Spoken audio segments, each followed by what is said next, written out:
Hey everybody, my name's Bluefooted, and this video is going to be about the Trial of the Ancestors in the newest Path of Exile League. I really love this mechanic. It's my favorite thing GGG has ever done. And I'm older than dirt, so I've seen a lot of them. I like the mechanic for a lot of reasons, but the thing I've enjoyed the most is learning how to think about it in order to win. There's a lot of stuff going on in this mechanic that might not be obvious to a lot of people. And looking around Reddit and the GGG forums and various social media sites, I've noticed that a lot of people have had a lot of trouble figuring out how to consistently win or even just flat out enjoy the mechanic in general. So this video is hopefully going to help those people out with how to think about the game mode. Just as a side note before I start, this is my first YouTube or video recording ever, so bear with me. I don't really know what I'm doing. Also, if the video skips around a bit, it's probably because I either made a mistake in recording or somebody messaged me to buy something. I get a lot of buy requests. The stuff that you get from doing this mechanic sells really well. But anyway, let's get into it. So there are a few basic principles that have shaped my approach to the game. The first is that you only win when you eliminate all of your enemy's totems. You don't win by killing your enemies. This is really important. A lot of people, I think, focus on trying to get more damage or figuring out how to destroy these enemies with massive amounts of HP. And it's really hard to do that, especially at the higher rankings. Once you get past maybe about 14 or 1500 ranking, the enemy units have so much HP that not only does it take a really, really long time to kill them, it ends up being completely counterproductive because they just respawn in about 5 seconds anyway. To make this worse, your own units, while they do scale, they don't scale anywhere near as much as your enemy's units.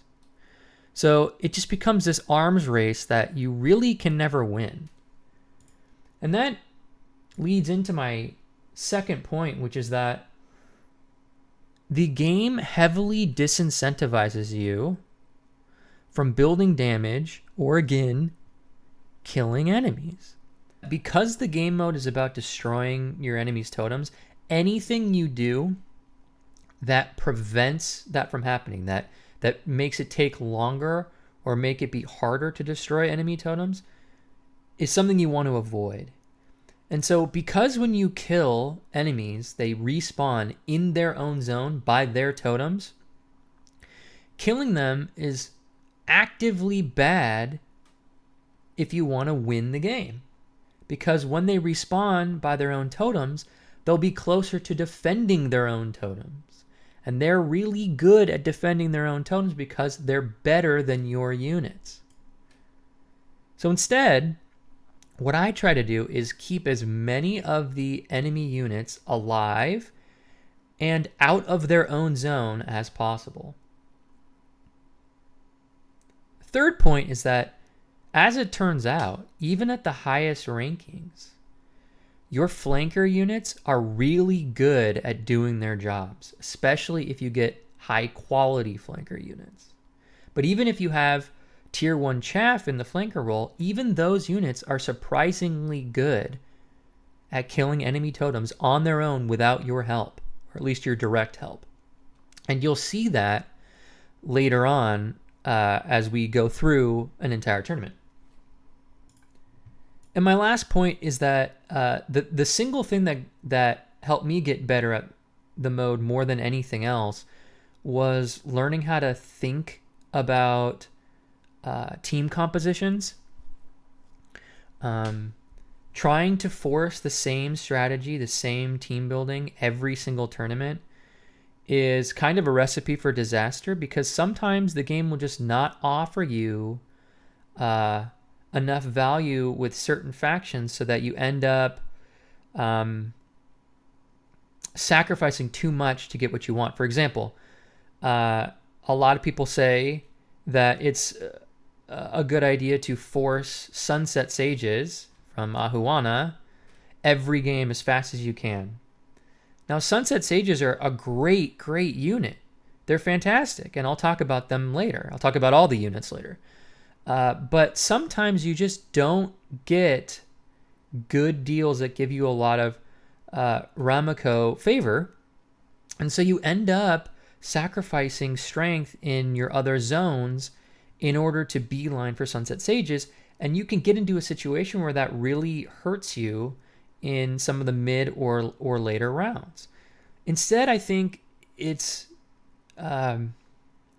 more effective to get a good experiential understanding of all of the units in the game, what they can and can't do, where they can be useful to you in case you're forced or heavily incentivized to recruit them.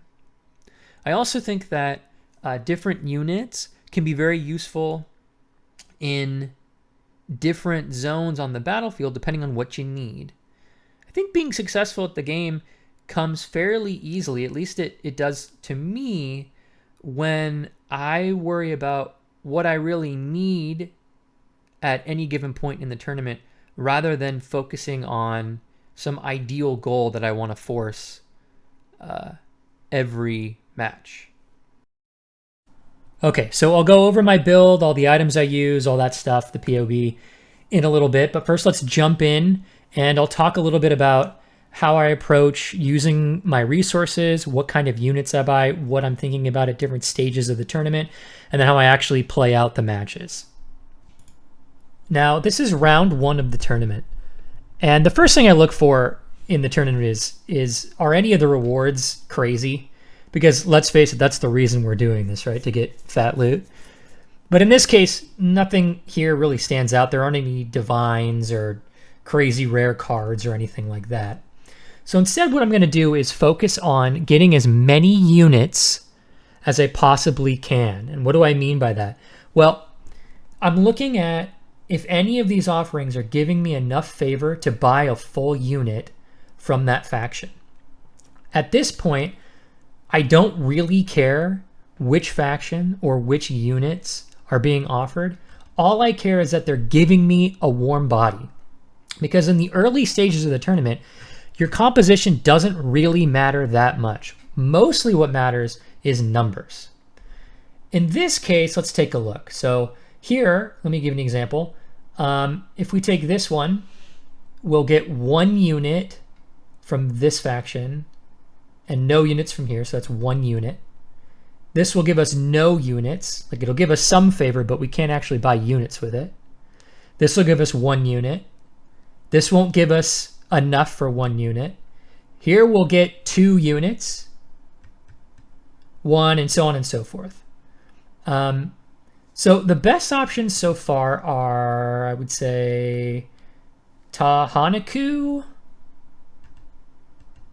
and Kahuturoa, because both of them will give us 2 units. Now, once you see which offerings will give you the most number of units, then you can take a look and see, which units are actually better.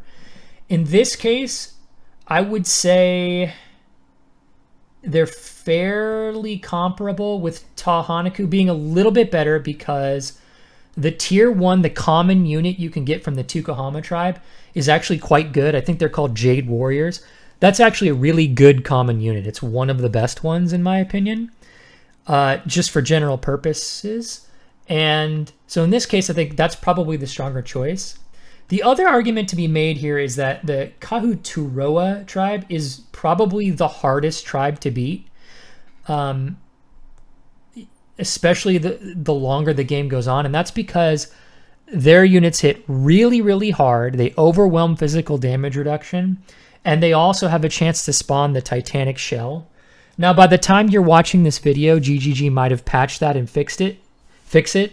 So that point might be moot, but as of recording, the Titanic Shell bug, where it protects its own totem and all of the totems from harm is very annoying. It's beatable, but it takes a really long time. And so there's a good argument to be made to fight him now in the first 1 or 2 rounds when he can't spawn a Titanic shell, so that you can get him out of the tournament before he becomes a big. So we're going to go ahead and pick Kahuturoa as our first match. One thing to note about fighting Kahuturoa early in the tournament is that he's hyper aggressive. Usually his AI is super aggro right from the start, and I think you'll find as you get more and more used to the mechanic that different tribes both play differently than each other and also require a different way to play against them to beat them. And what I've found in my experience is that with Kahuturoa, you want to try to stall his units from making headway into your zone for a little bit and then try to outrace him, because his units, especially in the early game, are going to be much better than yours. But you can outrace him because his defense is usually so weak. That being said, let's take a look at what units we have.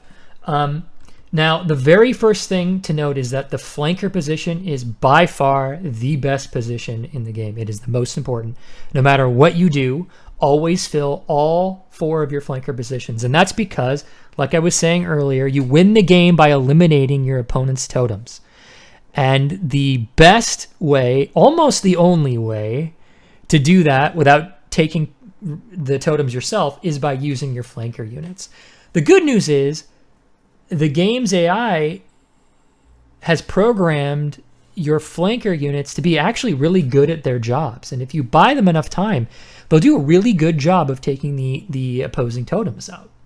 So, yeah, so let's take a look here. So the Warcaller is a really, really good brawling, healthy, tanky unit. So I generally like using those units on the front line. They're going to muck up the field and, like I said, delay the enemy from pushing into our zone at the start. The Enraged Kune Kune is a fast unit. It's a pretty decent escort unit, but it's flimsy. And so normally I like, if I have it on my team, I like to put it in an escort slot unless I don't have enough other units to fill up my flankers. So we're going to put it in the escort slot for now, but if we need it in the flanker position, we'll move it there. Spear Dancers are excellent defenders. Defenders are the second most important slots behind your flankers, in my opinion. If you have a really good squad of defenders, if you have 4 good defending units, you can pretty much beat any comp, even to the final round of the tournament at the highest ranking, even if all of your other units are tier 1 and crappy. And I would say that the Spear Dancers are really good defensive units. So we're lucky that we started with one. Hinokora's Horn is another tanky, beefy unit. It's not as good as the I'm sorry, I was calling it the Jade Warrior. No, it's actually called the Warcaller. But the Hinokora's Horn is not as good as the Warcaller, but it's still a pretty beefy unit. But in this case, we need to fill our flanker position. So we're going to put the Hinokora's Horn and the other 3 basic units in our flanker spots. And as I said, we're going to look to stall the enemy for a little bit at the beginning, see how the battle starts playing out, and go from there. So let's take a look and see what happens. Okay, so I'm throwing down a Void Sphere, I'm throwing down totems to keep the enemy occupied, and I'm darting around. I'm not actually trying to engage, remember, because I'm not actually dealing any damage.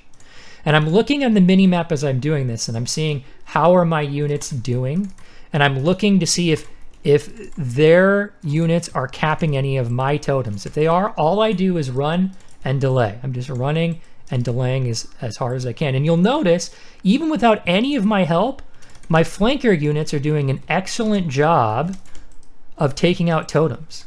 See how those blue circles are around the enemy totems pretty much constantly? And as I said, that's mostly because Kahuturoa doesn't play any defense in the early rounds. So we took advantage of that and we won easily. It was never in doubt. Super, super easy. And my build that was completely build agnostic. It didn't matter what I was running really. All I needed was just something that could distract the enemies. I could hit him with a white auto attack if I wanted to. Would have done the same thing. We'll get a reward here, and then we'll go out into the hall. Okay, so we've received some renown rewards or favor rewards, and we'll go and we'll do the rounds and we'll see what we can pick here. So as I said, after the first round, and for the first couple of rounds actually, the main thing is getting warm bodies on the field. So we're just going to buy whatever units we can. Doesn't matter how good or bad they are. It really doesn't.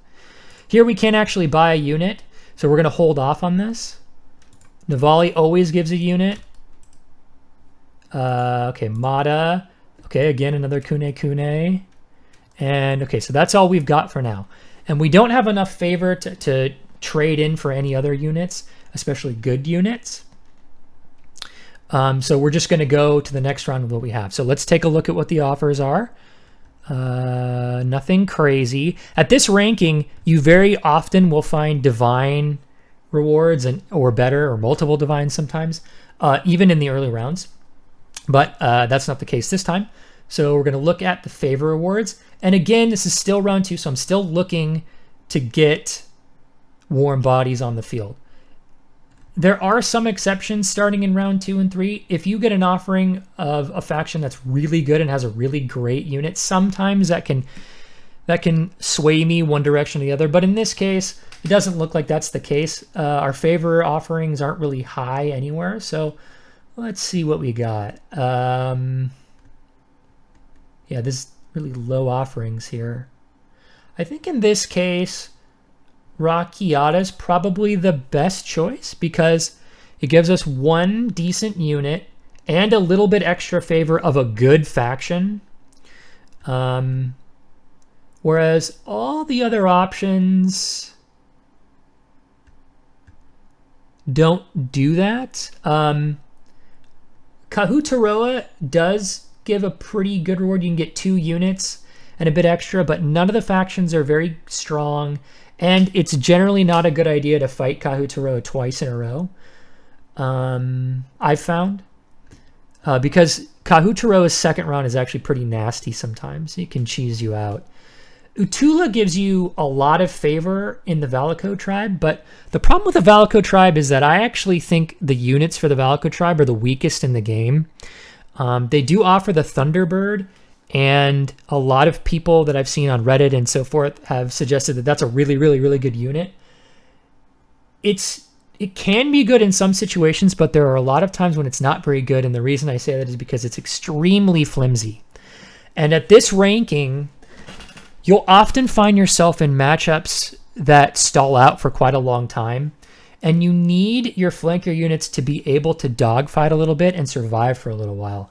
And what ends up happening is the Thunderbird will die over and over and over again, and it can end up really hurting you. If you are fighting against a composition that makes it so you have to play more defensively, but you only have Thunderbirds on the flank, you can get yourself into a sticky situation. So I try to avoid going all in on Valako, at least early. So let's take Rakiata here. Now Rakiata is one of the easier factions I've found. Rakiata doesn't usually put a lot of pressure on you, especially in the early game. So I'm not going to worry too much about it. The Kune Kunes, as I said, really their only good position that I've found is escort, because the good thing about these units is their AI makes them very aggressive in following you around. The problem with the escort position for a lot of units is that they sort of wander around like chickens with their heads cut off. And so if you need to go back and forth from one area of the field to the other, if you need to switch from defending a lot to quickly going and trying to assist taking a totem, or vice versa, most units in the escort position don't really do a good job of that, but the Kune Kunes usually do pretty well. So in this case, we're going to put them there because they're not really good anywhere else, and we've already got the flanker positions filled in. The Honored Warriors are not very good, but they're cheap chaff, so we're going to throw them in the middle and again try to stall the enemy as much as possible and let our flankers do work. Actually, now that I think about it, What we could do is we're going to move the Honored Warrior into the flank because it's fine in the flank, and we're going to move the Hinokora's Horn to the defender position because defenders are more important than attackers for stalling out. So again, I'm going to dash to the center, throw down a Void Sphere. Now my Void Sphere, it's not pumped up or anything. I'll show you it towards the end of the video when I go over the build and everything. But it's not like uber chilling or uber freezing or permanently stunning things or anything like that. It's really just there to distract for 5 or 6 seconds. And so again, just running around the outside. And you'll notice every once in a while I'll get hit, but it generally won't kill me unless I really mess up and get hit by a super charged up mechanic. And that's the beauty of using this build with this strategy is I can take several hits without dying, right? That's the whole point. And again, look how easy that was. I was never in doubt of winning that, and I never even had to worry about helping my flankers. My flankers did their jobs on their own. So now we're on round 3, and going into round 3, now I'm starting to think about unit quality, not just number of units. And I'm starting to transition to actually making a composition. I don't rush the same composition every tournament. I know a lot of people suggest that, and if it works for them, that's great. If it works for you, that's great. But I've found that a lot of times when you go all in on that, sometimes your favor offerings just aren't very good for that strategy, and you end up losing out on a lot of value. Or making your team really one-sided. Like, for example, if you always rush Sunset Sages and go all in on them no matter what, first of all, maybe you don't get offered them, and that can put you behind the 8 ball. But second of all, even if you do get offered them, maybe you have to trade in so much other favor to get them that you end up not having a decent front line or decent defenders. I would rather have, generally speaking, I would rather have 4 really good defenders and chaff throwaway flanker units than 4 Sunset Sage flankers and really bad defending units. And I'd much rather have the first one. It's not even close. I've won many, many tournaments with really good defenders and bad flankers. And the few tournaments that I lose, generally it's because I have bad defenders or bad front line, even if I have good flanking units. So keep that in mind. Now, the other thing I wanted to talk about starting in round 3 is not all units are the same level of valuable every tournament or every composition. And I'll get into that a little bit more if it comes up, but basically what I'm trying to say is that, for example, like I mentioned the Sunset Sage earlier. Sunset Sage is really, really, really, really good, but there are some compositions and situations where it's better than others. And there are some units that are usually bad, but in some cases can be really, really, really good. So it's a good idea not to pigeonhole yourself into one build. It's better to get a good working experiential understanding of what kind of units work well in different situations. So anyway, we have a bunch of Hinokora favor here. In my experience, the Mystic Prophet is a fine unit, but it's not so much better than Hinokora's Horn that it's worth paying 450 more favor. So in this case, we're going to take the Horn, and we're going to take the items to sell for favor for different units. We're always going to pick up the Navali unit. Got nothing on Mata. And what else do we have? Okay, nothing else useful. Let's take a look at what we got on Ricado. Okay, so we do have Sages available. So we can go to them eventually. Right now, we don't have enough favor even if we trade in items. We don't have enough favor to buy this Sage without spending some of our units, and that's not worth it yet. It's better to keep your units in the first 3 or 4 rounds than it is to trade up for good units. So let's take a look at our favor offerings. So do we have anything crazy? No, it doesn't look like it. I mean, some scarabs are nice, but nothing to write home about. So let's take a look. The one that jumps out to me here is the Atula favor offerings. Now this is actually quite good. The Rongo Kurai tribe offers I forget what they're called. Let's take a look. They are called Fieldmasters. And Fieldmasters I have found to be a really good versatile unit because they throw down walls that screw with the opposing AI. And it is very viable to win entire tournaments by spamming Fieldmasters. It actually does work very well. It's really good at stalling out enemy attacks, and it's really good at confusing their defenders. So that's a really good unit at pretty much any stage of the game. So that'll give us one of those. It'll give us throwaway favor we can trade in with the Valako tribe, and it'll give us an explode unit with the Namahu tribe or a good amount of base favor with them for the Caldera Ravager if we want to trade it for that if it's offered in the next round. So that's a really good one. Nothing else is going to give us straight up 2 good units. So yeah, we're going to go with the Tula. The Tula is generally low danger, especially for this build. He doesn't do that much burst damage, and he generally doesn't field very dangerous units. Taking a look at his lineup, Frenzy Mongers are awful. Kunes are annoying, but not really that big of a deal. You just got to worry about keeping them off of your totems. The biggest problem units are the Spearfishers and the Spear Dancers. They can be pretty nasty on defense, but these are escorting. So it's more likely they're going to be in our zone, not stopping our flankers from capping. So, yeah, so let's put in the Horn on the front line, a Warrior on the front line. We don't have any other really great defensive units yet, but we'll get them. And yeah, let's see how this goes. Same strategy here, nothing really to change it. And again, I'm just trying to delay. I'm watching my totems to see if I need to help. Plug any holes.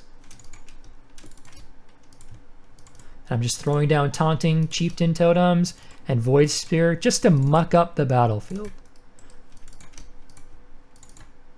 This might take a little longer. Matches start taking a little bit longer in round 3 because the opposing teams start fielding more defenders. So it just takes a little while to overwhelm them. Sometimes if it starts taking a really long time, you can go over and just start capping a totem just a little bit to try and draw their defenders off for a short while. And that's kind of what I'm doing here. Just mucking things up as much as I can. And at this point, we're starting to take out totems. And so once you get to kind of there's a tipping point in each match. And once you take out enough totems, even if you die, which does occasionally happen, I usually die once a tournament, sometimes twice if I'm really not paying attention.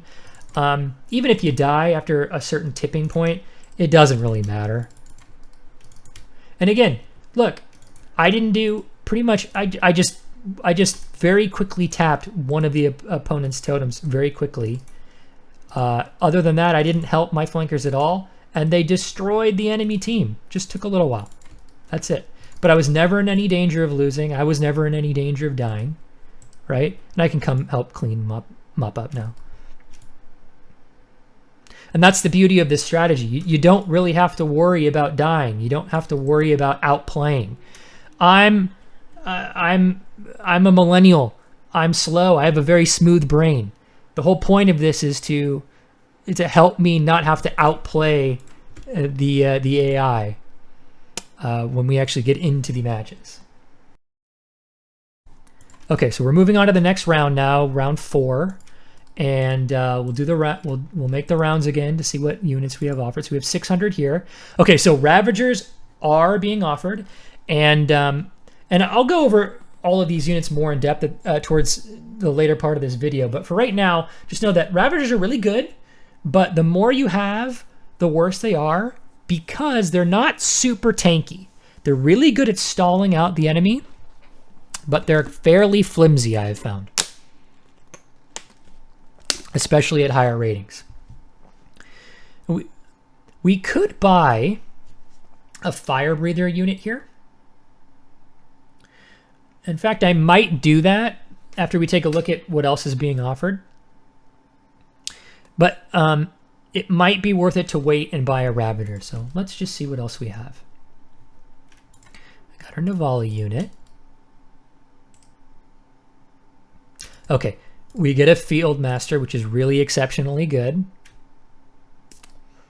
And nothing else on offer except we're going to get 100 favor from Kiloava.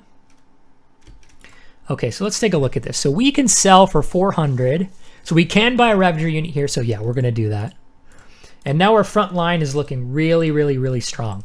Looking really good now on our front line. So now what we're really looking to do in the later rounds is to flesh out our back line and our flankers if we can get them. Remember, we have sages available to us. So we're going to look for rewards that will either give us access to sages or good backline units. And the good backline factions are Ramako, these green swirly guys, I forget their name, and the white circles, Rakiata's tribe. Those ones give the best backline units, in my opinion. Looks like we can, or I'm sorry, not the green swirly. It's just the white circles and the Ramako units. We can only get those from Combe. But he does give us another Field Master, which would be really good.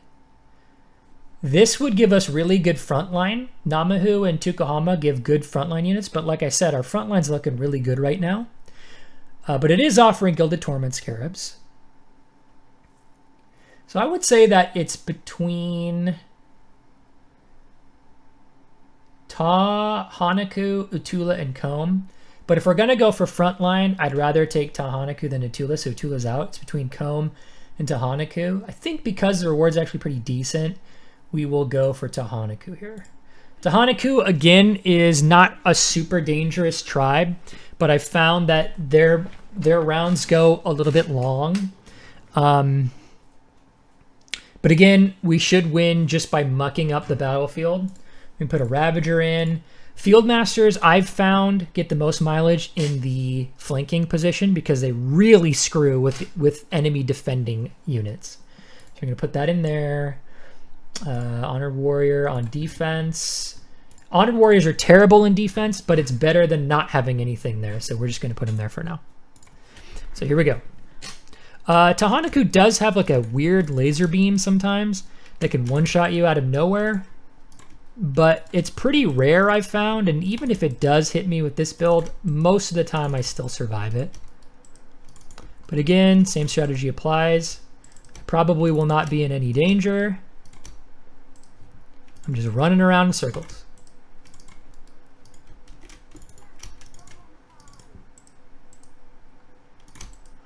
And I'm watching to see if I need to help my team at any point.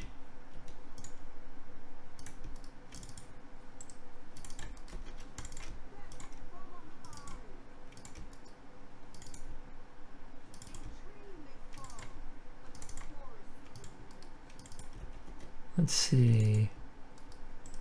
Yep, so we're starting to take out the enemy totems. We're about to hit the tipping point. Once you start taking out their defender totems, that's usually a good sign you're gonna win. Because once their defenders go down, basically the fox is in the hen house at that point. And again, look at how easy this is. This is really simple. I mean, it's still only round 4, but point being, I'm never really in danger here. I'm never having to stress. I can really just kind of relax. I can talk to you guys. Okay, so there I got killed. I got clapped by something. But we're so far ahead, like I was saying earlier, that it doesn't really matter because we spent so much time stalling them out. They haven't gotten any work done on our totem, so they can't even capitalize on me being out of commission. And they're down in so many units at this point that, you know, we're in good shape.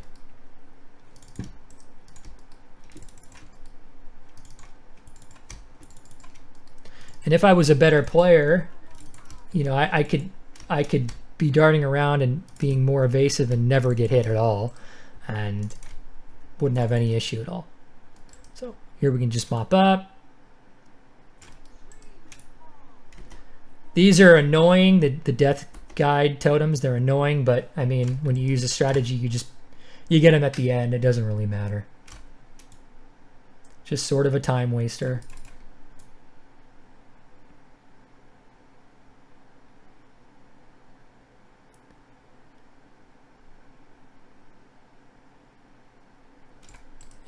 here's the last totem. There it is, match victory. And we pick up our Gilded Scarabs. Round 5, this is where it can start to get a little bit interesting. And I'm actually going to look at the favor rewards first for this round to sort of shape some of our decisions in this round, because we're probably going to sell some units. And we want to figure out a better idea of where we're going. Now, for this round, we're going to be, let's see, we didn't get offered anything crazy right now. We're going to be offered, let's see, the Tanahaku reward is definitely the best. It's going to give us the most units. We can get a Caldera, another War Caller, and a bunch of trade-in value from Valico. It's just a lot better than any of the other offerings. So that means our front line is going to get even better, and we're going to have enough extra favor to buy probably one of anything else. So we really don't want to be focusing on front line if we can avoid it here. So in that case, we're going to be looking to buy from Rakiata and Ahuana here. So we're going to buy as much favor as we can get and sell to Ahuana and buy a Sunset Sage. Okay, now we've got a really good flanking unit. What else do we have? Got a Navali unit. Come, we can buy a Fire Breather and sell it, which is probably worth it. Because we can sell 300 plus 200 warriors is 550, which is just shy of what we need for Rakiata's unit, but we can get the extra by selling one of these, so we're going to do that.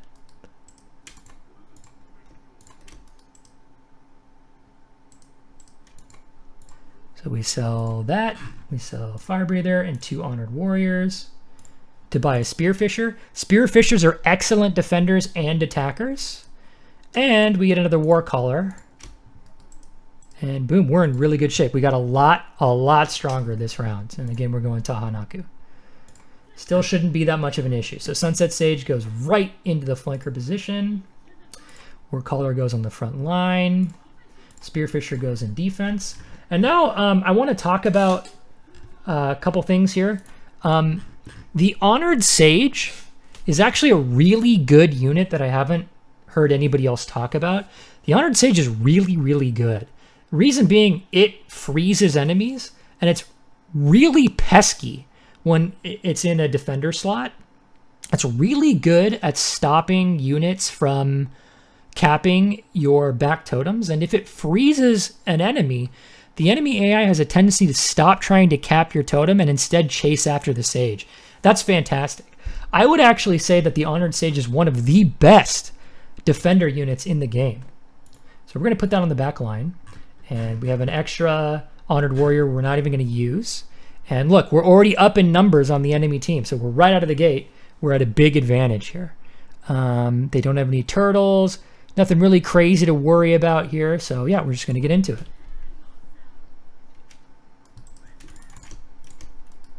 Oh, and we got the bug where a unit from the previous round is still in the arena. But don't worry, that's the power of this strategy. We could relog after this, but I'm not gonna. I'm just gonna show you it doesn't even matter. Doesn't even matter. That's how good this strategy is. Or at least how good it is for me. Your mileage may vary, but hopefully this guide is thorough enough to help you out.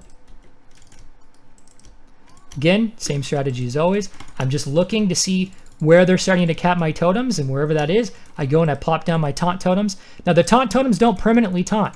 You're not going to keep them off your totems forever, and sometimes you're going to lose totems. But what they do, the Chieftain Ascendancy taunt, is it stops them from capping for just a little bit. And usually that's really all you need. You just need to stall out for just a little while. And look, we've already taken a ton of the enemy totems. And this was never really in doubt.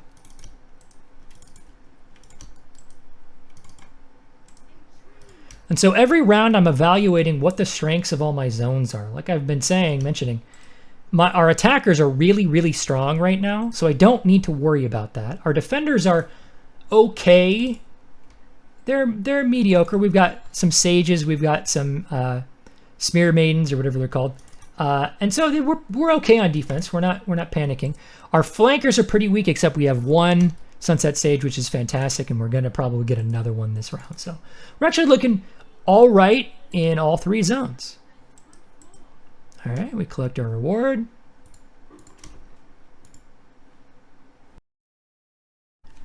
Okay, round 6, let's take a look. These rewards are basically the same. Comb's a little bit better, so we're gonna get a free Spear Maiden. So that's good, so we're gonna pick him.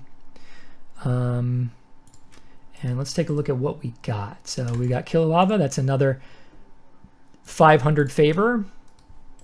Okoya, now our front line's already fantastic, so we don't need another Warcaller. We can use that to trade in for favor.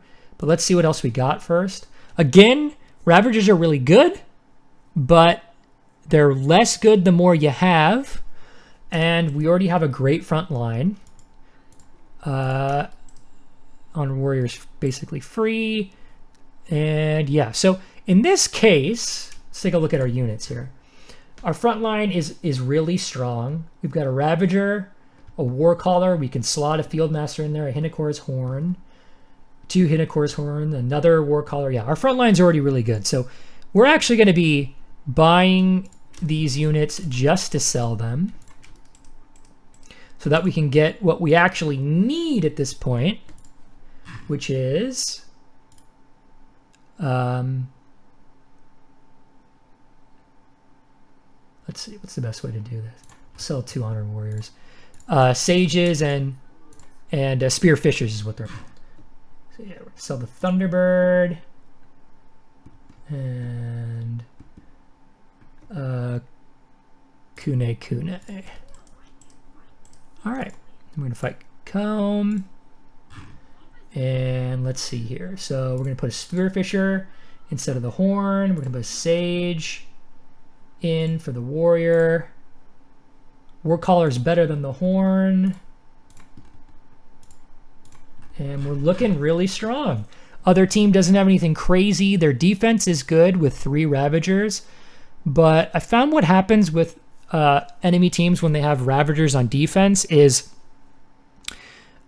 generally your AI will throw themselves against them on the first wave, and then the second wave they'll take other totems that are less well defended.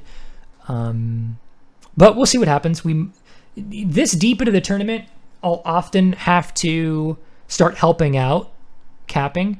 But one thing I do like to see is the double fire breathers. Fire breathers are awful, mostly because they take themselves out of the fight. They use their ability, usually don't kill things. Even if they do kill things, it's not that big of a deal. And they just keep respawning and respawning up in their timer, and they're just really not that big of a deal. So I like seeing multiples of those.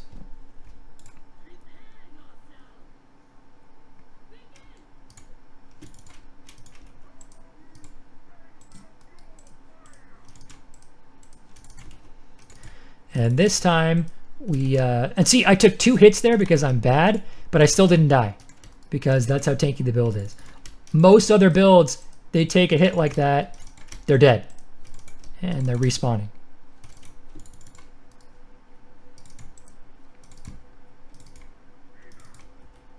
And, you know, just to talk about the whole, I just want to reiterate the point that it's not worth your time to try to kill the enemies, because they have way too much HP.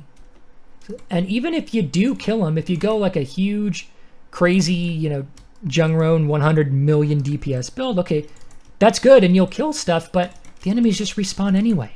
They just respawn anyway. And you might die, and really all that matters is stalling out so that your flanker units can do their job, which they do very well without you anyway. If I go and start helping them try to cap, what'll happen is the AI will react to me and get more active in the area that I am. I might get stunned, I might die, and it doesn't really help my flankers that much. It just draws more attention to defense. I might draw some of the units that are in my zone now into their zone to help the defense, which is the last thing that I want. My number 1 priority is taking out enemy totems. Anything that's counterproductive to that is not part of my strategy, if that makes sense. So having the enemies be in and stay in my zone, as long as they're not capping my totems, is a good thing. I want them to be here, right? And so we're so far ahead at this point, even if I die, it doesn't matter, right? We've already won.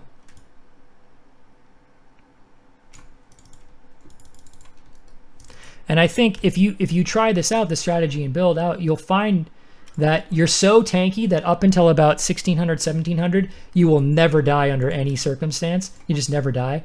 Then the damage just starts getting so high that you're going to die sometimes. But it's just a really laid back, casual, easy, breezy playstyle. Okay, we're getting to the final rounds here. This is the final round if we win. Unfortunately, the reward isn't very good. Now, a lot of people say reload on the last round to get a chance for a better reward. I normally do that. I'm not going to do that here because I'm recording, and this is really just a learning exercise anyway. But I've also, this might just be anecdotal, but I have found in my experience, I get better Hinekora tournament rewards when I haven't lost a single match than when I have. And again, that might be completely anecdotal, but there might be something into looking into if you actually do get better rewards when you don't have any losses. And if that's the case, then you probably don't want to reload even if you do get offered a bad reward in the final match.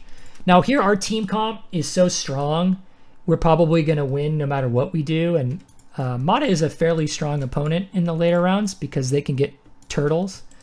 But even so, our comp is so good, we're probably okay. We're going to buy another Spearfisher. We'll take Sudden Fog. That's actually a pretty good item. I'll go over the items later. In this case, nothing really, none of them really came into play. But there are some games where some items are really, really, really good, and I'll go over those. We'll buy another Fieldmaster because they're always good. And yeah, let's just plug in any holes. Do we have any holes here? I think Fieldmaster's better than the Tuatara, but I like our defense already. I kind of don't want to mess with it. Spearfishers on Escort are okay. I'm going to put it in here because we don't have any on Escort. I wouldn't put more than one Spearfisher on Escort because what can happen with them on Escort is they'll get fixated on one unit and not move with you when you need to plug a hole if you're in a particularly difficult tournament, in a particularly difficult match.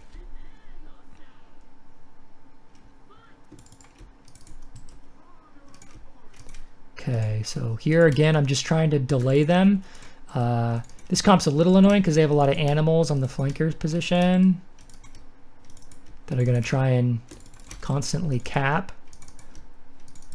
My vote for most annoying unit outside of the bug Titan shell is the replicating Tuataras, I think they're called, the salamander guys or the little lizard guys. Those can be quite annoying.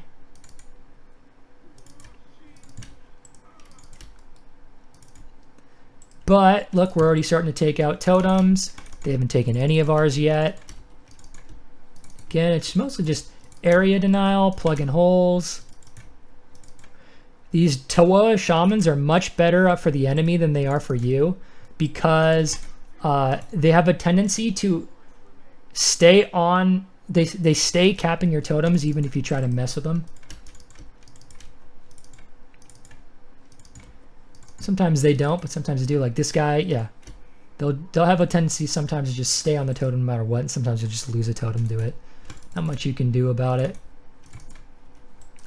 But here we're super far ahead, so we can help clean up.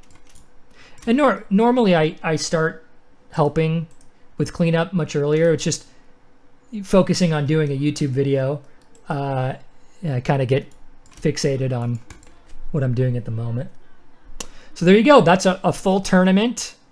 Very easy. Was never in danger of losing any of the matches. We died twice. Usually I'll die once a tournament. This is more than usual, but it's not a big deal. And we lived long enough in each match for it to never really be in doubt. I'll take this, I guess. So that's the tournament. So now I'll go on to the specifics of the build, and then after that I'll go into a little bit more about items and strengths and weaknesses of different units. First, let's start out with just an overview in game. Like I said, it's a Z DPS build, so don't even worry about offense. You're not going to be killing anything. But defense is where this build really comes into its own. 70k armor. We've got not that much life regen, but generally I found these life flasks do the trick for it. But I would say I've been thinking over the last day and a half or so of ways to fit in more regen. There probably are a couple ways to do it. Some of them would take more investment, but for right now it's fine. As you saw, I'm doing all right already at the highest rating anyway. So, but yeah, full spell suppression, 90 all res, way over cap, 76 chaos res, but there's not that much chaos damage in this mechanic anyway. 69 chance to block attack damage, 31 to block spell damage. You can actually cap attack damage fairly easily. I just didn't bother, but I can show you on the tree. Can't be stunned. Right now at 40% less damage from enemy crit. You can easily cap this by getting a Watcher's Eye for about 4 to 8 divines. I just haven't done it. It's probably worth it. The easiest upgrade to this build so far is getting the Watcher's Eye with minus 60% extra crit damage while you have Determination active. It's not that hard to get. I just don't want to spend the 8 divs on it. You're immune to freeze shock, unaffected by ignite. So yeah. Oh, and 6,100, just under 6,200 life. So let's get into the POB.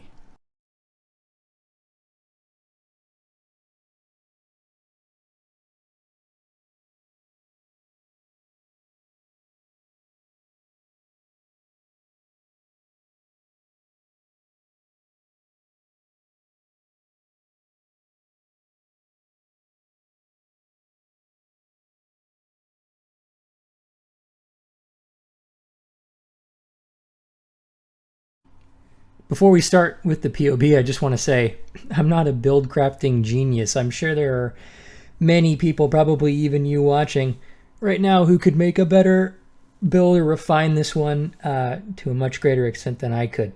But this is what I threw together. Really, again, also I want to say that you don't need to go this route. You don't have to build full tank.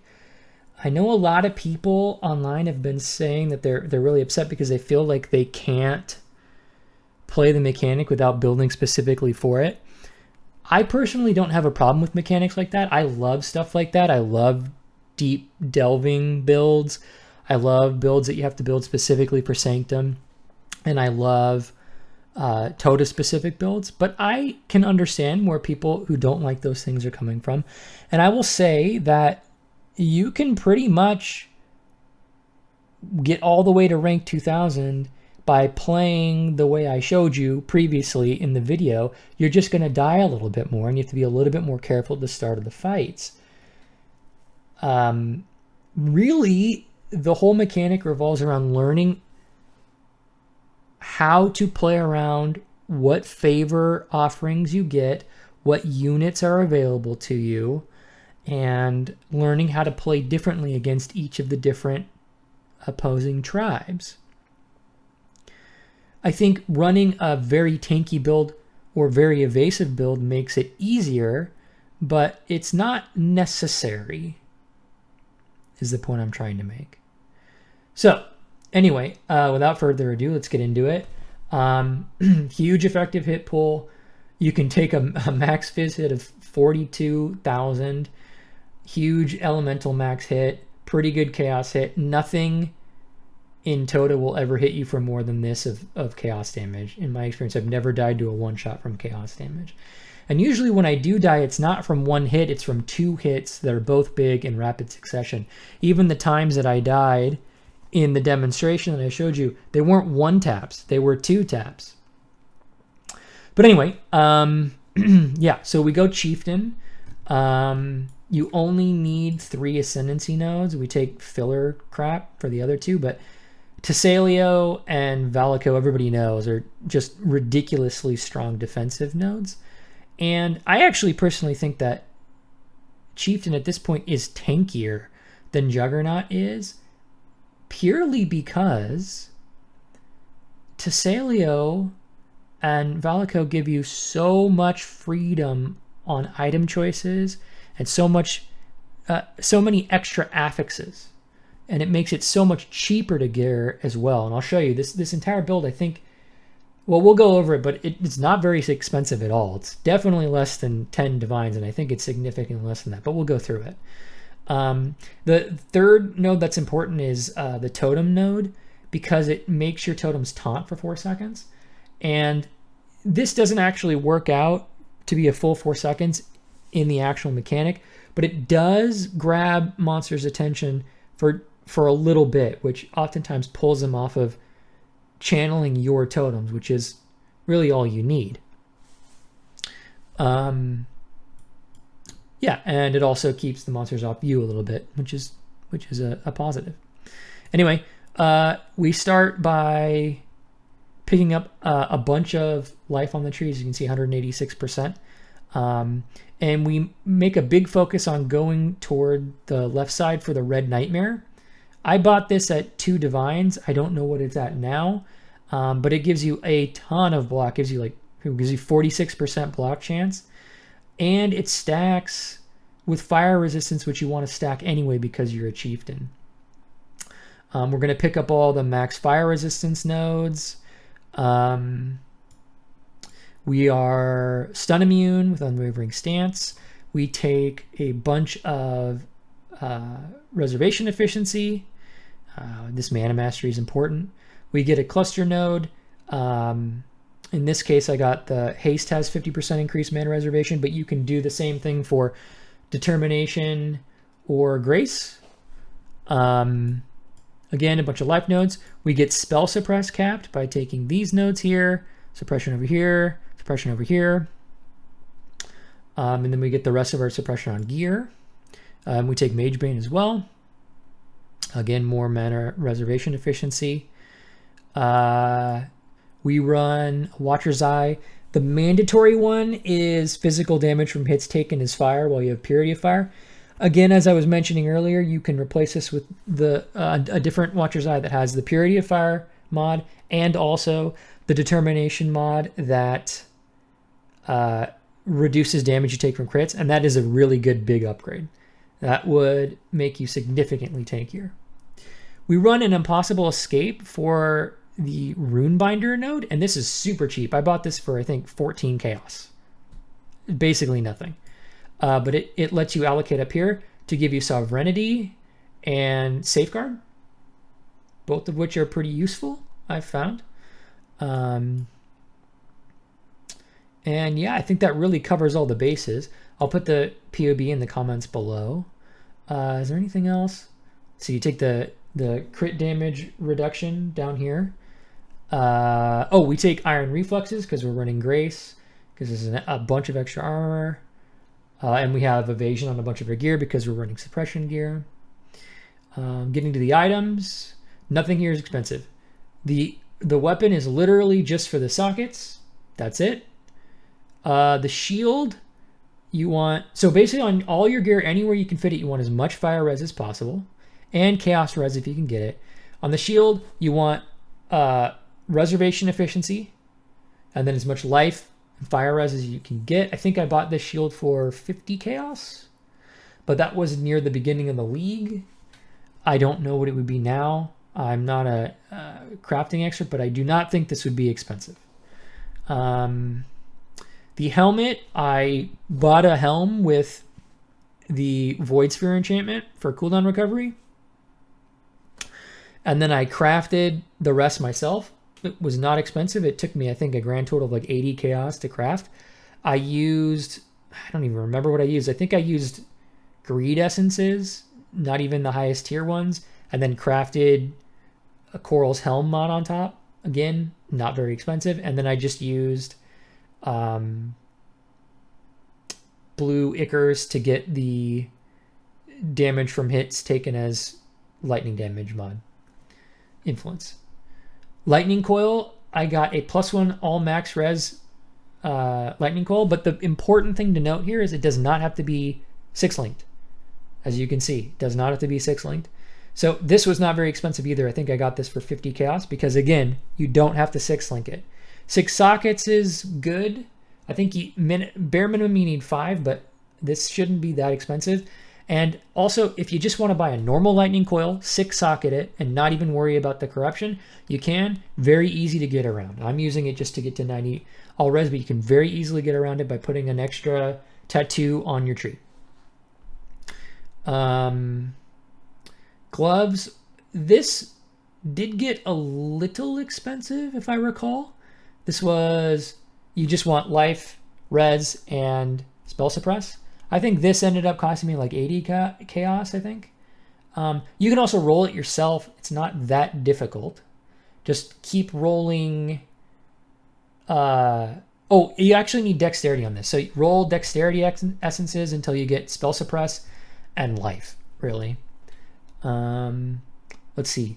The boots, I straight up bought these for like 20C near league start and then put the influences on top of it. This is very easy to get boots like this. Owl's Uprising is probably the single most expensive thing I bought here. Or no, I'm sorry. This is a cheap one because it's Purity of Fire. This was like 40 chaos. The rings are not that expensive because all you care about is intelligence, fire resist, chaos resist on an amethyst ring. You can probably get these for not very expensive. And both of the rings are basically the same. If you want to make your life a little bit easier, get more base stats on it. Intelligence and dexterity. The belt, I think, might have been 1 divine. I think I bought it for 1 divine, so it's fairly expensive relative to the rest of this build. You don't need it to be this good, but this isn't even a super awesome belt, but it's pretty good. Chaos res, fire res, life, armor on a Stygian base.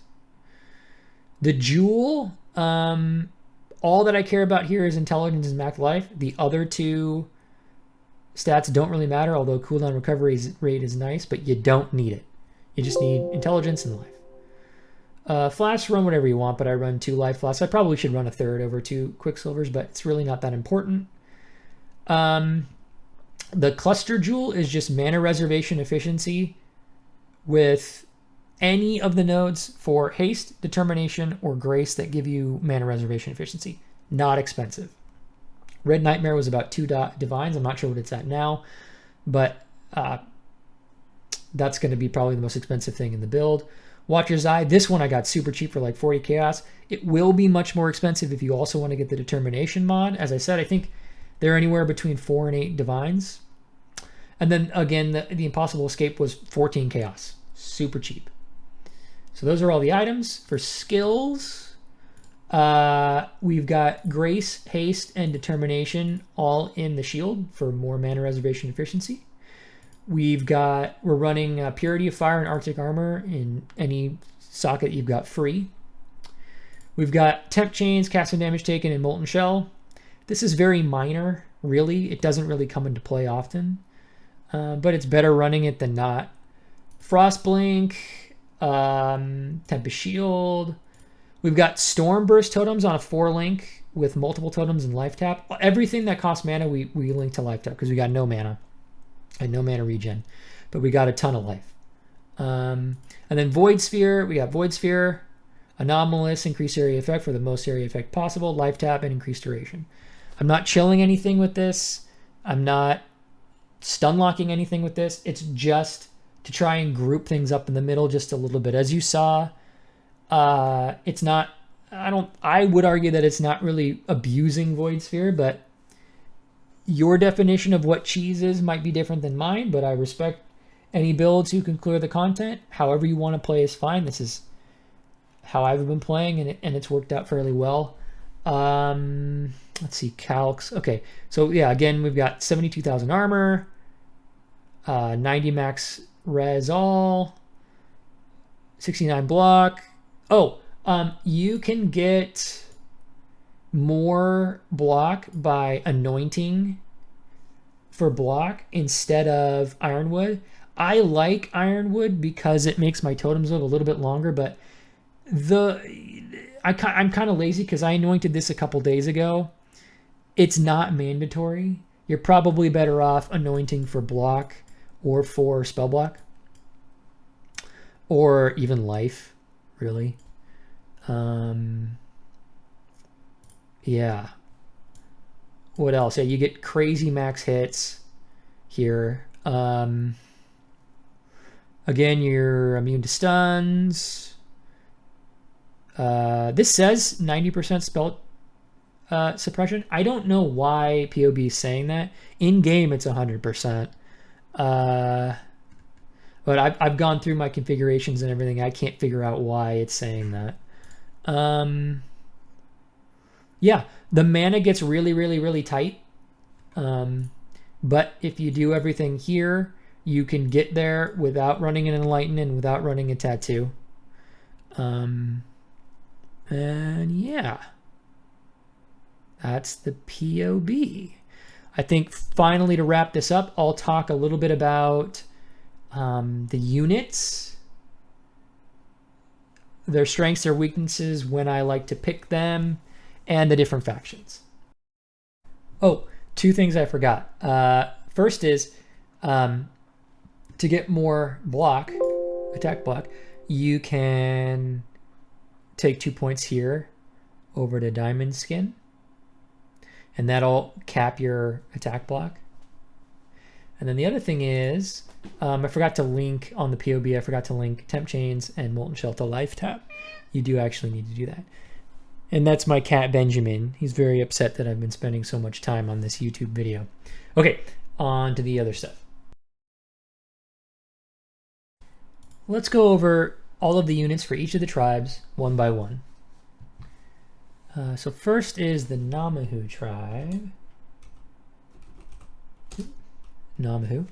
Okay, so the first thing to note about any tribe when you're looking at them is the cost for the tier 1 common unit. How much favor does it cost to get a body on your squad from that tribe? And in the Namahu tribe's case, I believe Comb's the leader, that is 600 favor for the fire breather. And that's important because it influences which favor rewards you take. 600 favor isn't enough to get a unit in every tribe, but some tribes have units that are way cheaper than others. So you have to take that into account, especially in the earlier rounds. Because remember, in the early rounds, what you really want is number of units rather than what the unit is. I would say in rounds 1 and 2, any two units are better than any one unit. Now, later on that changes, but at the beginning it matters a lot and things snowball over time. So it's really important to take that into account. Anyway, most people really hate this fire breather unit. I don't think it's good either, but I think it's better than nothing in the early game. And one thing that makes it good is that it is worth 600 favor, so you can sell it to another tribe for 300 favor. So buying these is not a waste. And if you're getting offered 600 Namahu favor in the beginning of the game, that is not a bad buy. The Ravager, the Caldera Ravager, that is an excellent, excellent unit. I think I talked about it at length earlier, but basically having one of these on your team is fantastic. Having more than that, you get diminishing returns because they're not super tanky. They have a tendency to die surprisingly easily. But they are very good. They're exceptionally good in the front line. They're better defenders than you would expect because they put down that fire region, which stops things from channeling for a long time. Enemy AI doesn't really know how to handle it very well. It's sort of similar to the walls from the field master or marshal, but not quite as good, but it's still a good defender. It's kind of slow, so I don't like these on the flank, and it's really bad in escort because it never follows you.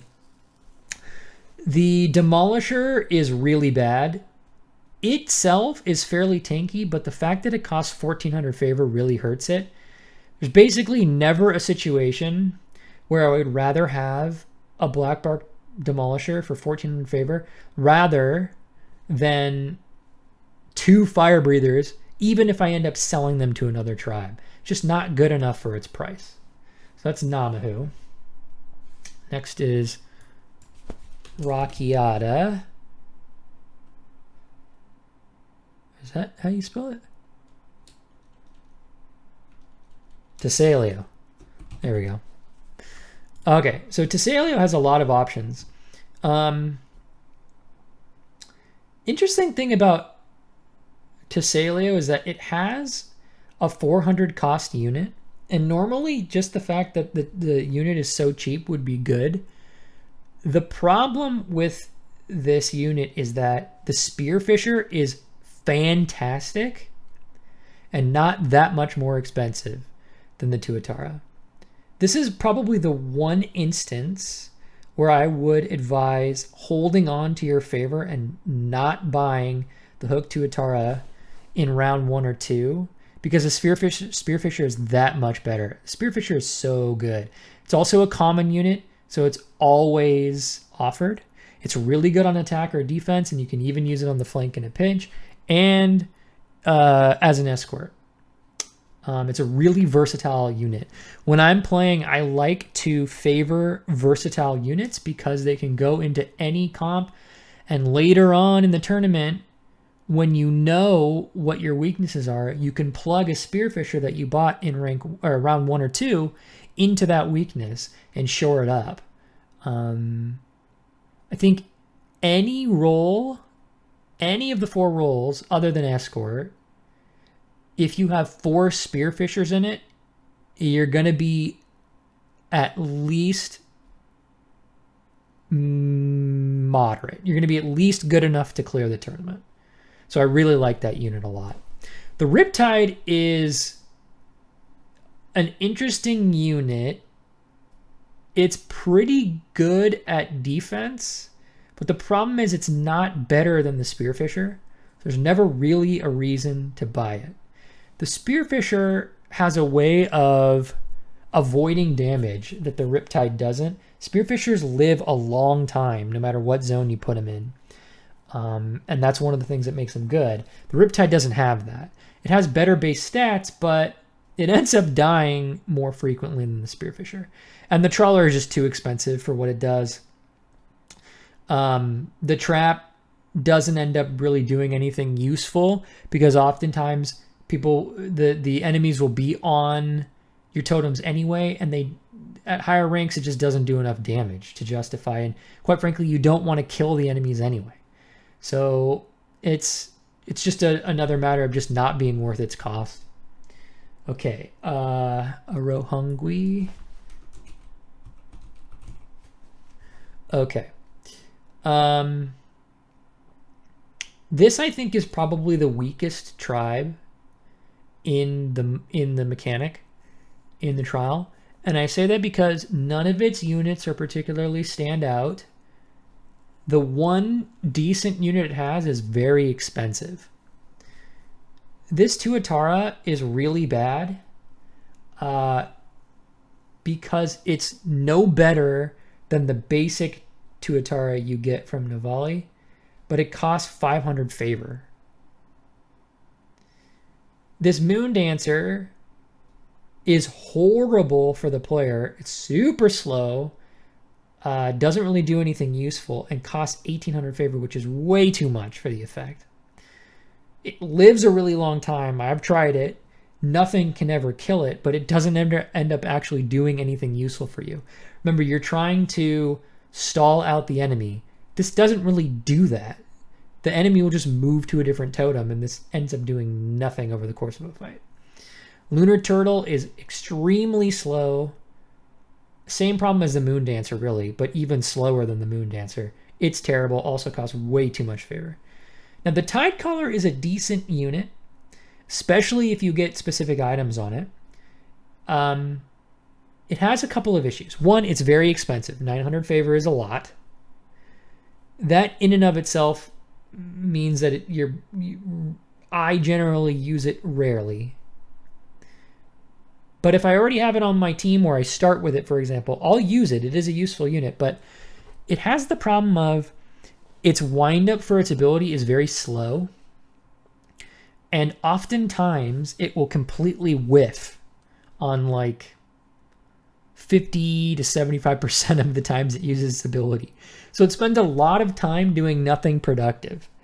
But it is ranged. It has good AI. It will go after things that are going for the back line. One thing I do like about this unit is it oftentimes will just sit in your back line no matter what. And so it's always there to play basically goalkeeper against sneaky animal units that get into your defensive totems to try to clear them out. Tidecaller is really good against that. In particular, if you get the item that gives things 4 extra projectiles, that's actually really good on this unit. And it makes it into a well above average unit. But again, it's very expensive. Okay. Valico tribe. I really dislike this tribe a lot. The Thunderbird I talked about in the demonstration, but it costs a ton of favor. 800 is a ton again. And it dies constantly at the higher rankings. It just constantly dies. One of the things that makes the Sunset Sage, and we'll get to that, but one of the things that makes the Sunset Sage so good on the flank is that, and the Field Marshal or Field Master, whatever, the wall laying guy, what makes those units so good is that they live forever for different reasons. The Sunset Sage is super evasive and ranged, and the Waller guy makes so many walls it messes up the enemy AI so they don't actually get to him ever. But the bird is constantly getting meleeed by things and getting focused down by things super hard. It dies to any AoE or any AoE skills like the Death's Guide aura. If it ever flies through a Righteous Fire item, it'll die immediately. It's just so flimsy. It's not worth the cost. At lower rankings, it's really good on offense in the flank because it doesn't die as easily. But you get to a higher ranking and it's just constantly dead.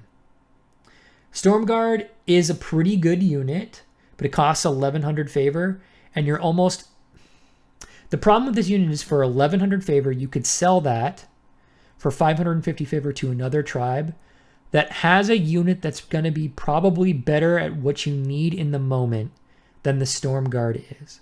The Stormguard is pretty good at every role, but it's not extremely good at any of the roles. And other factions have units that are extremely good at specific roles for half the cost. So what I'm trying to say is, whenever you could buy a Stormguard, you're probably better off selling it for a unit that's better for what you need at that moment. Units that are good generalists but are expensive are generally less good than specialized units or units that are just cheap in general. I said that in a very confusing way. I used the word general like 8 different times. But hopefully you're following what I'm trying to say. Generalist units, you don't want them to be expensive. And this is a generalist unit that's very expensive. The Storm Conduit is an extremely powerful unit. I have tried it. It's very, very good on basically any role, but it's 1600 favor, which just I dismiss it out of hand because there's never a situation where you wouldn't rather have 2 specialized units for the cost of 1 Storm Conduit, even though it is really good. Okay, Hinakora Tribe. Okay, Hinakora Tribe. So none of the Hinakora Tribe units are particularly good, but the Hinakora's Horn is very cheap and it's pretty tanky. You can get a lot of these in the early game, and they're fine. I like these units a lot just because of how cheap they are. This is an example. This is the opposite of what we were talking about earlier. This is a generalist unit that's cheap. You can put this in any role and it'll be okay. Not stand out, but it'll be fine. It'll live a long time because it's got a lot of health. It's pretty tanky. But it's super, super cheap. And later on in the game, if you don't need it anymore, you can sell it. So I like that. I like this unit a lot. Death's Guide, again, really strong unit, but way too expensive. Way too expensive. Mystic Prophet it's an okay unit. It ends up wasting a lot of time doing stuff that isn't really useful to you, and it costs kind of a lot of favor. So I very rarely use these. If I'm swimming in Hinakora favor and I need a defensive unit desperately and I have no way to get any other better ones, I will get this. But even when I do that, I'll often trade it out later. Okay, that's Hinakora. Okay, the Towowa tribe. So this is an interesting tribe because it has a very cheap unit, which makes it really good. The Kune-Kunes, all of the boar units, they're not particularly strong units, and we'll get to some of the other ones later, but one thing that they excel at is the escort role. They're probably the best escorts because their AI makes them stick to you pretty well. So they'll actually follow you around much better than any of the other units. So there is use for this unit in the escort role. Later on, you can always sell them, but again, they're super cheap. So I oftentimes find myself with having 1 or 2 of these on my roster after rounds 1 and 2, just as a bonus, because 500 favor is very often offered as a secondary bonus of one of the favor rewards in the early rounds. So that can be very useful. The camouflage Tuatara is awful. Way too expensive for what it does. Its stats are terrible. The invisibility almost never comes into play, and even if it makes it to a totem, the enemy AI knows where it is and will stop it. The shaman is too expensive for what it does. It's not a bad unit in and of itself, but when it's healing things, it's stunning itself. It's not stopping enemy units, and you care more about delaying the enemy than you do about keeping your units alive. Sometimes, a lot of times, those two things go hand in hand, but in this case, it's sort of anti-synergistic with itself, and it's expensive. Okay, that's Towowa. Catawba tribe. Okay, so this is an interesting tribe. Its units are all pretty bad. It has a Kune-Kune, which is the worst Kune-Kune because when it consumes something, it stuns itself and doesn't do anything for 5 seconds, which is really, really bad. But it has items that mathematically fit into the common offerings you get for it, so it's easy to sell the favor you get with this tribe. So it's not a complete waste. Also, the Kune-Kune has decent stats, so early game, if I get offered Kitava favor, I'll buy the unit and put it on the escort role or the flanker role. It's better than nothing, but I do tend to sell it as fast as I can. Bloodbound Warrior and Frenzy Monger are both horrible. Really, really, really bad. I don't normally like saying this, but I can't think of a single situation where I'd want either of these. The problem with these units is they stand around a lot and do like they basically do nothing. The Bloodbound Warrior can teleport to defend its own totem, but you oftentimes don't actually want that because you're not going to be using this in a defensive role. So if you're using it on escort, you definitely don't want it to teleport back because you are in a better place than it would be. If it's on the attacking role, you don't want it to teleport back because you want it to be holding the line. And if it's on the flanker role, you absolutely don't want it to teleport back because you want it to be flanking and taking the enemy totems. There's no use for it. Also, the fact that it's 2,000 favor is outrageous. I wouldn't buy this unit if it cost 500 favor. It's that bad. It's a terrible, terrible unit. It's barely better than nothing. The Frenzy Monger is just way too expensive for what it does. It's just not very good. You're always better off selling it and buying Spearfisher. Always. Ramiko Tribe. Ramiko Tribe is very strong. Perhaps the strongest tribe. Its common unit, the Spear Dancer, which is always available, is very solid. I'm never sad when I have this on my team. It excels at the defense role, but you can put it in the attack role. You can put it in the escort role. The flanker role is weirdly probably its worst role I've found because when it flanks, oftentimes it likes to fight other units even when it's flanking and capping totems. So if an enemy unit is anywhere near close to it, it'll sometimes stop capping to fight and like dash around and stuff. That makes it kind of inefficient in the flanker role. But it's still not terrible, and it's really good in all the other roles. It lives forever. On defense, it's fantastic. Really phenomenal defensive unit. The Sunset Sage is the best flanker unit in the game. I don't know if I'd say it's the best all-around unit, but it's really, really good. It has a lot of strength in the flanker role. And if you get 2 of these on your team, your flanker role is basically sorted completely. It's exceptional. Everybody that makes guides or talks about the Trial of the Ancestors talks about how good the Sunset Sage is, and they're right. It's really fantastic. Even at 800 favor, which is kind of pricey, it's still really worth it. The one thing I'll say though is don't go too deep into stacking sages. I've seen some people advise beelining for 4 Sunset Sages immediately as soon as you can. I wouldn't recommend that.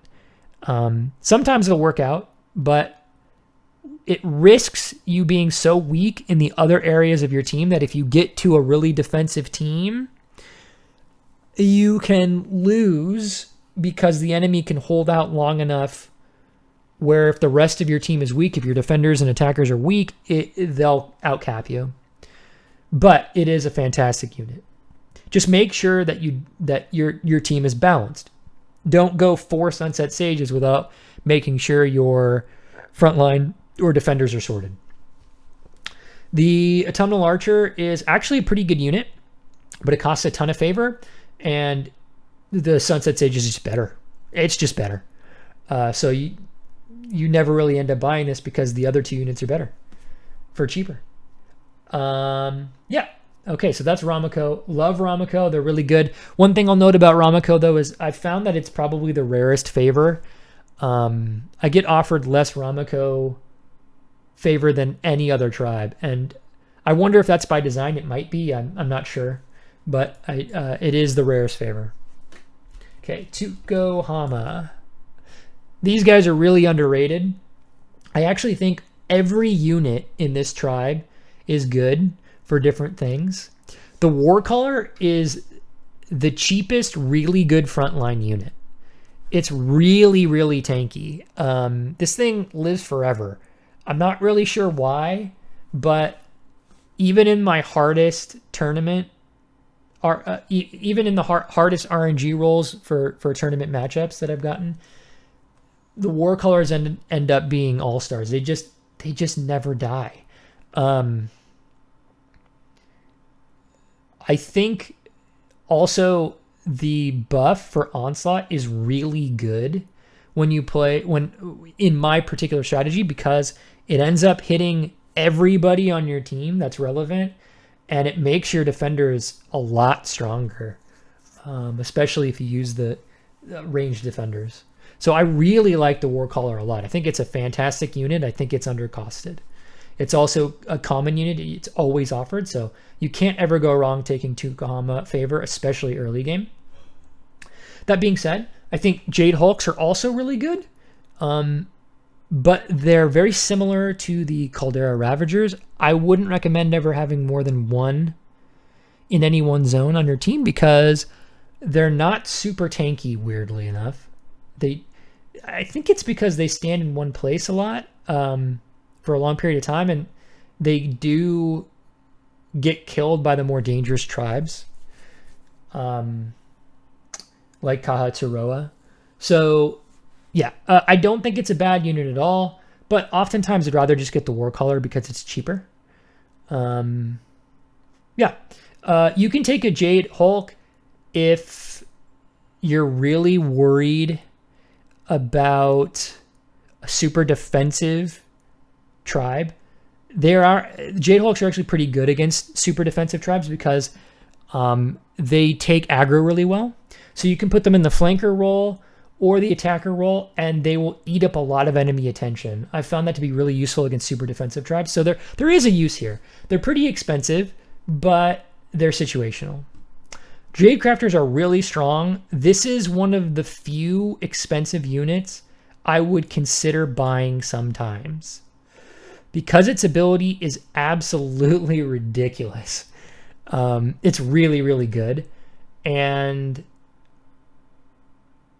there are times where this unit by itself will win an entire round. It's kind of RNG, but if it hits enough units, you can like stun the entire enemy force for a long time.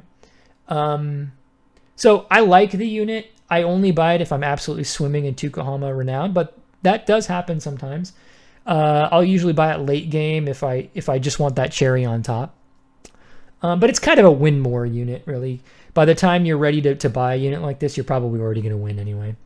Jade Shamans are really, really, really good. They're super tanky. They're great at holding the line. They're an absolutely stellar defensive unit. If you have 1,000 favor in Tukahama, I would buy a Jade Shaman over a Warcaller. It's just that you end up buying Warcallers more often because you very often have at least 650 favor, but not 1,000 favor in the faction. But I'd always buy a Jade Shaman if I could over the Warcaller, if I could, because it is a really good unit. It's probably the best defensive unit, in my opinion. Just because even if it dies, you still get somebody, you get a little baby unit that fights on. It's really good. I love this unit. Okay, finally the Rongo Kurai tribe. Okay, Titanic Shell, the most annoying unit in the game when it's on the enemy team for bug reasons. The probably single worst unit in the game when it's on your team. It is just way too slow. Costs way too much favor and is way too slow. I've used it 3 or 4 times just to test it out in different roles. It is never good. It is never, ever good.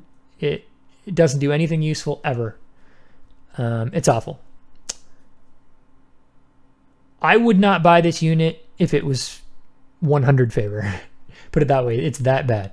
It'll never die, but it'll also never do anything useful. Fieldmaster, all-star unit.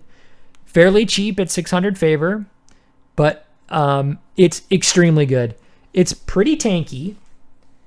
You can't be slowed down, which is relevant sometimes, but most importantly, the walls it makes are just phenomenal. Literally any role this thing is good at. Always good to buy it. Anytime you get 600 Rongo Kurai favor offered to you, seriously consider taking that offer because Fieldmasters are great. You can win with literally a team full of Fieldmasters. That's how messed up the AI gets by walls. It's phenomenal. Really, really good. Now, I wouldn't suggest that. It'll be hard because they are kind of wonky themselves, but it's still a great unit. I don't think you're ever wrong for taking it. The Goliath of Night is an interesting unit. Okay, first of all, it's really good at lower ranks because it can actually kill stuff. And normally you don't want to kill enemies, but this thing is so good at killing things that it tears through enemies up until about 1,000, 1,200 rating. It kills things so fast that it's kind of good enough.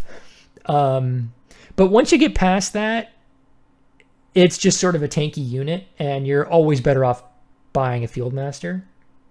I do think it's kind of fun to watch it just one-tap things, but yeah. So that's all the units in the game. I think now just the items, and that'll be it. Okay, first up, field items.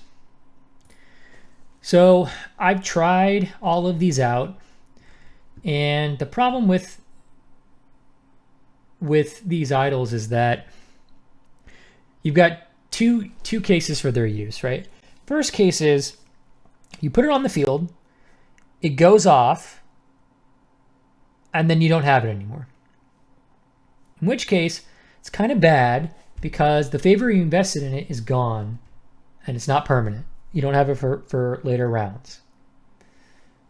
You're almost always, I can say almost, you're always better off investing in permanent items. You're better off investing in units times items because none are so good on their own. To win a fight, you wouldn't want getting a instead. If that makes sense. I would say all of them are pretty bad.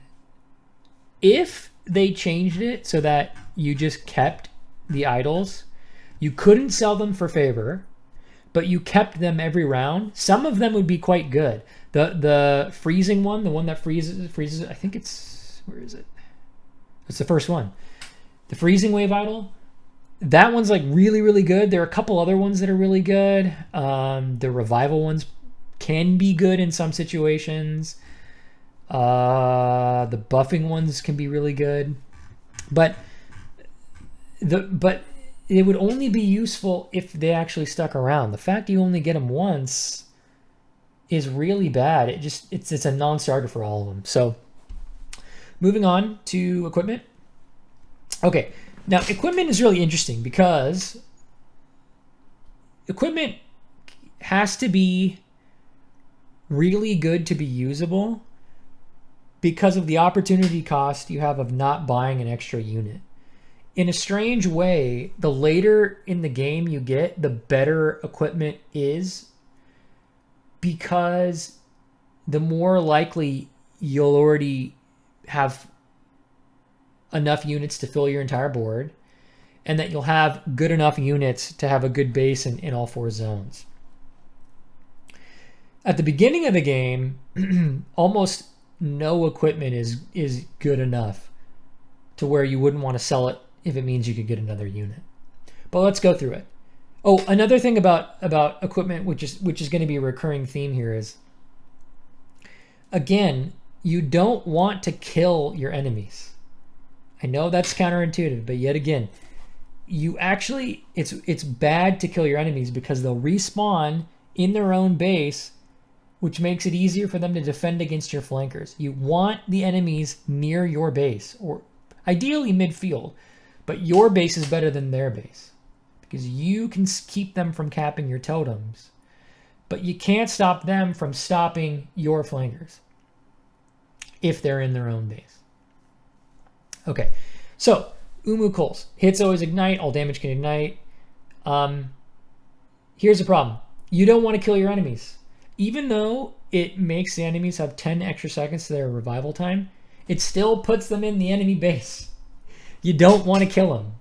So it's not the worst item because of that 10-second delay on the respawn, but you're better off just selling it. Righteous Fire. Again, you don't want to kill the enemies. You just want to live as long as possible. So that's going to be a reoccurring theme here. Not good. Sell it. Volcanic Emblem. This is okay. It can be good on units that are very squishy. It's best on attacker units because those are the ones that die the most.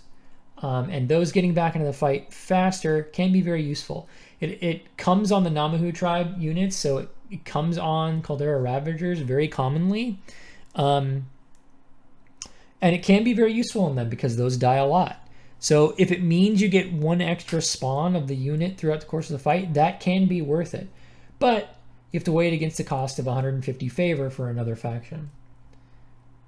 Dying Roar, again, you don't want your units to die, and you especially don't want the enemy units to die.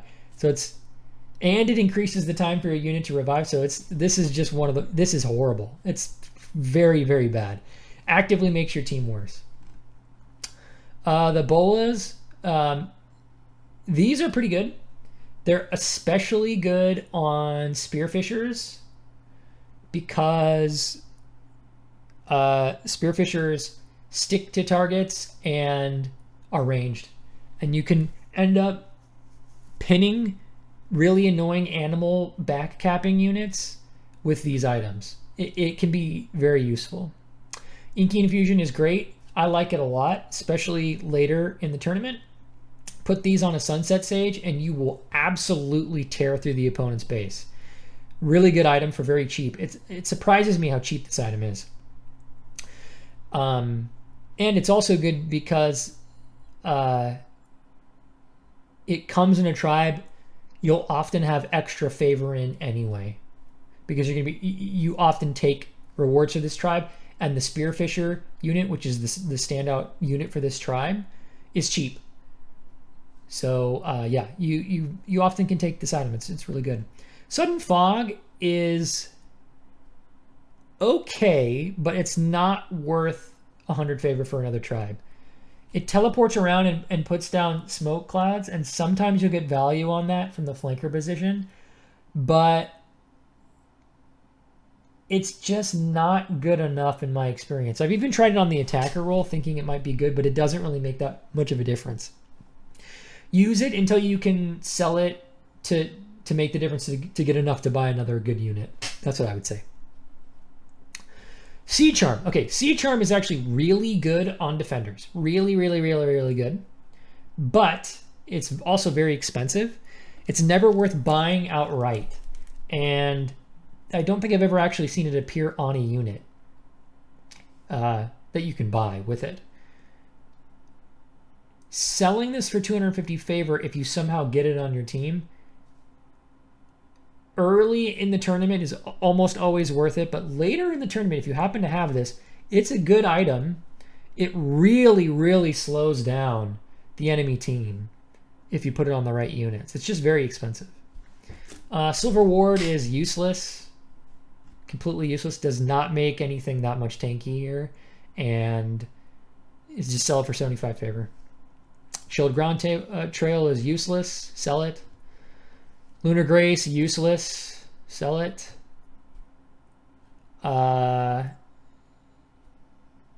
This one is interesting. Dance of the Seasons. This is a really powerful effect. And there are times when I would go out of my way to actually buy this. If you're in a bind, you have good flankers, but your defenses and attackers are really bad, and you have 600 Arangui favor, but you can't make enough to get a good defensive or attacking unit in another tribe, I might buy this sometimes because the effect is absolutely crazy good.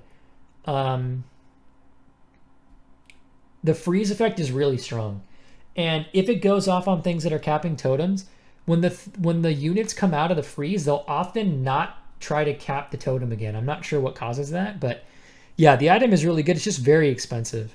Rarely use it, but if you get it, you can kind of build around it. It's quite good. It's also interesting because when you get this item, it can be worth it to put it on a tanky melee unit as a defender. And because the defender will walk up to the units to use it on constantly. It's pretty good.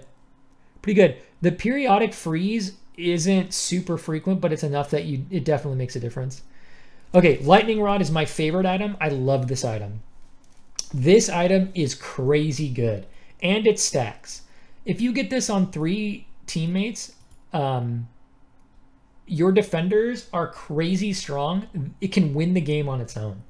If you have 4 of the basic ranged units, the honored sages, and then you have 3 lightning rods in your team, you can basically have any other units in any of the other roles and you'll win. It's that good because the enemy will never take your base. This is crazy good.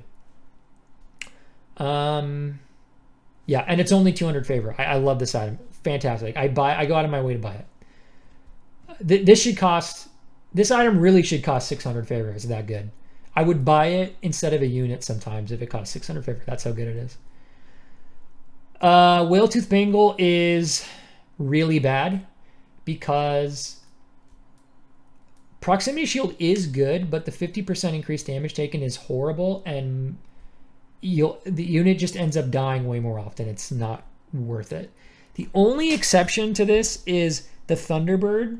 If you get this on a Thunderbird, it can be worth it because sometimes the Thunderbird will get lucky and won't aggro melee units.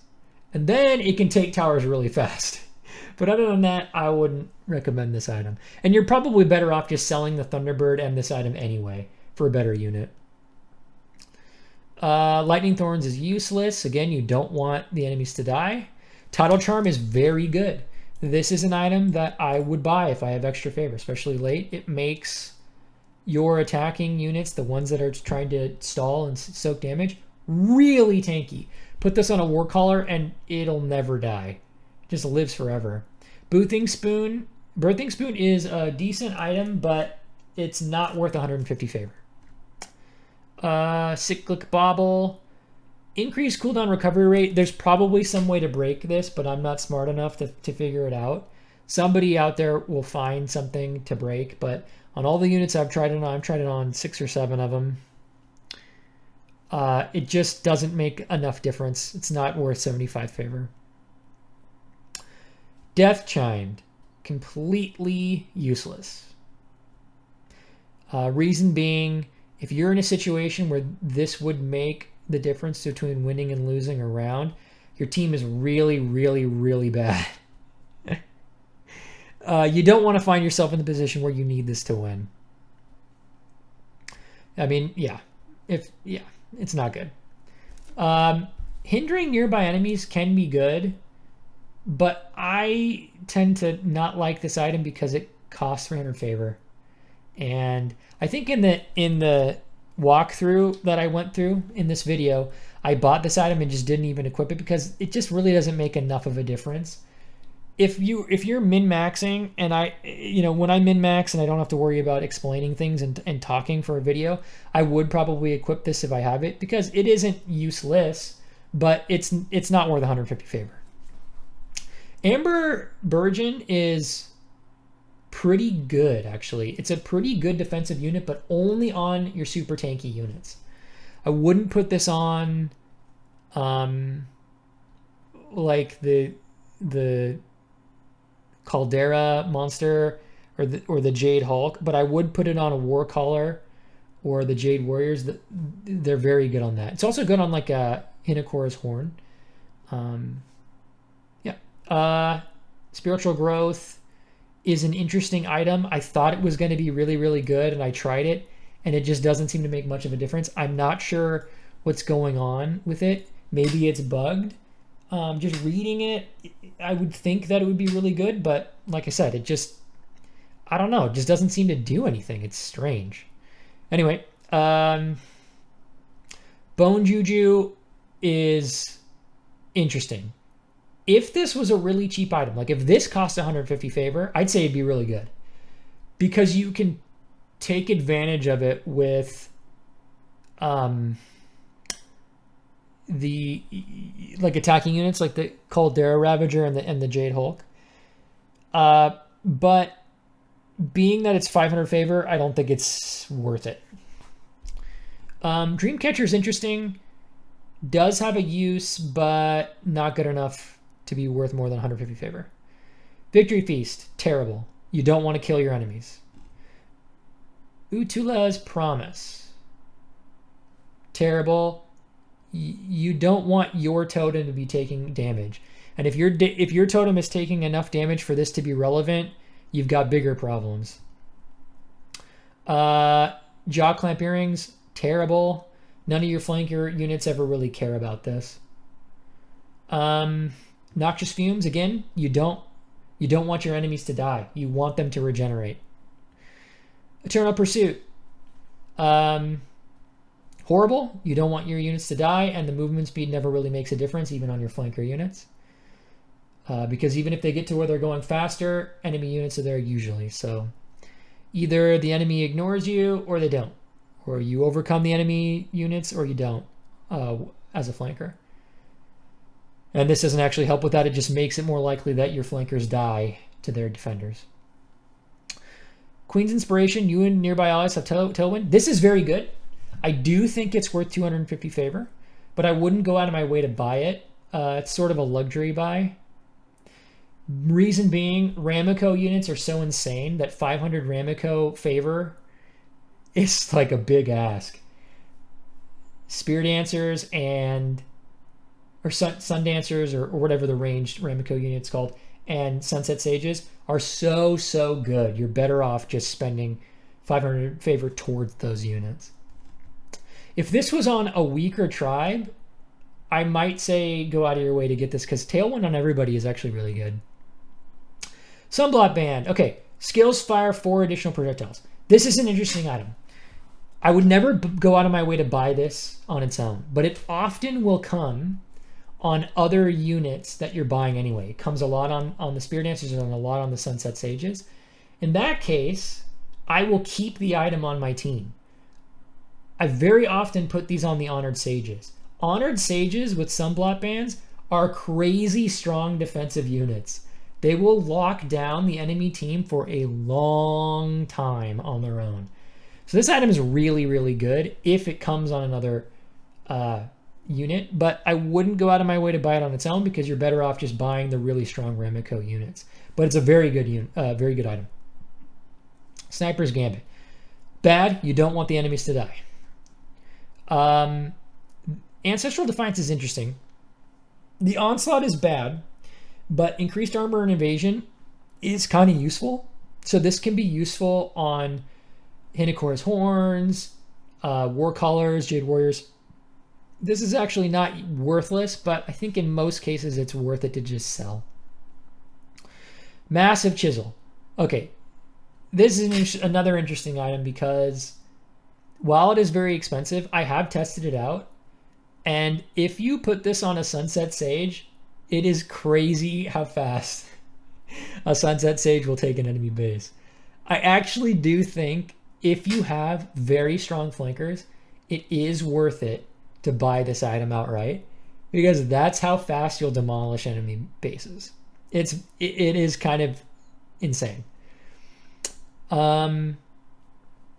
War Venom, never buy this. It's a DPS increase. You don't want the enemy to die. Jade Blade, debilitates enemies for 4 seconds on hit. This is pretty good. If it comes on a War Caller, which it often does, I'll keep it around for a few rounds until I end up needing the extra favor. Not a terrible item, but not worth the 125 if you can use it to buy, say, a Spearfisher or a Waller or a Sunset Sage. Turtle Trinket is so minor. I can't ever tell the difference when I'm actually using it, so I don't think it's worth it. Emerging Bellow. This is a weird item. The effect again is it's not big enough to be worth even 75 favor, but it's not bad. It's not actively bad. Goliath Knuckle is okay. I've tried this, and it's actually. I'm not going to say anything about this item except for try it out, see how you like it. You'll get interesting results. Night Guard's terrible. You don't want your units to die. Summer Charm is it's just often doesn't do anything. It's actually a pretty good item. Really defensive setup. I would consider using this on your front line because 100% increased max life is actually really significant, especially on your big monstrous units. Barb Dagger is horrible. It's very expensive, and you don't want the enemies to die. Battle Call, not worth its favor cost. And Albino Weta, also not worth its favor cost. So, those are my evaluations of all the items. In general, I end up using items very sparsely, but there are some that are really, really, really good. Okay, so I think that was everything I wanted to go over. Thanks for watching. I don't know if you watched the entire video, but it's probably really long. This is the first YouTube video I've ever made, so go easy on me. But I really appreciate your time, and I hope that you got some use out of it. If you have any questions, put them down in the comments or in the Reddit thread I'll post with this. And I'll try to answer any questions that I can, or maybe even post a follow-up video if there's enough demand. I can't imagine there will be because I'm just some random guy on the internet. But yeah, I hope you have a wonderful day.